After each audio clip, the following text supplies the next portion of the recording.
The first rule of disruption is you do not talk about disruption. Now, why is this so important? Why shouldn't you declare to the world and the tech press that you're going after the big kahuna? Doesn't the media love a great David and Goliath story? Now, there are many reasons, but I'm going to keep this short and simple. Number one, in just about all cases, to successfully disrupt a large incumbent, your best case scenario is that they completely ignore you and what you're doing. This allows you to quietly build the thing you need to build without too much intervention. So here's the script. Don't mind us. We're just over here working on something tiny. We're not worth your time. You're much better off focusing on your best customers and driving your profit margins up.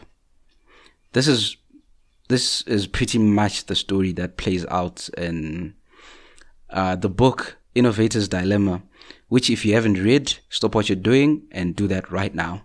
The book is by Clayton Christensen.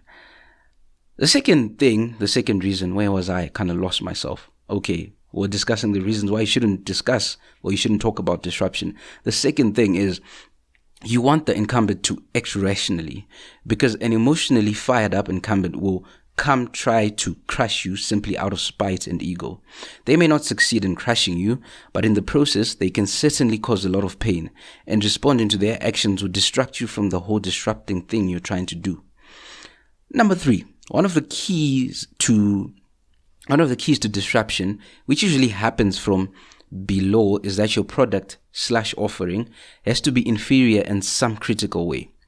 The fact that what you have doesn't meet the needs of the existing customer base is what makes it easier for the incumbent to ignore you. If you start talking about how you're going to disrupt, you're probably going to wind up trying to convince the world why your product is not really inferior, but even better for customers than the existing leading alternative.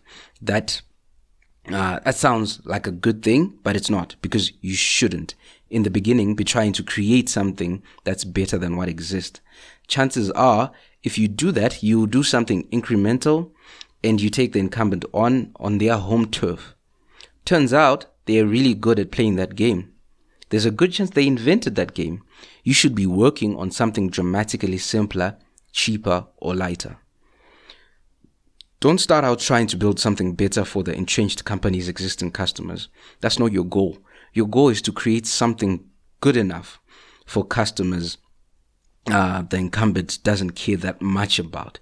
If their best customers wouldn't laugh at the ludicrous lack of capability in what you're building, you're probably doing disruption wrong.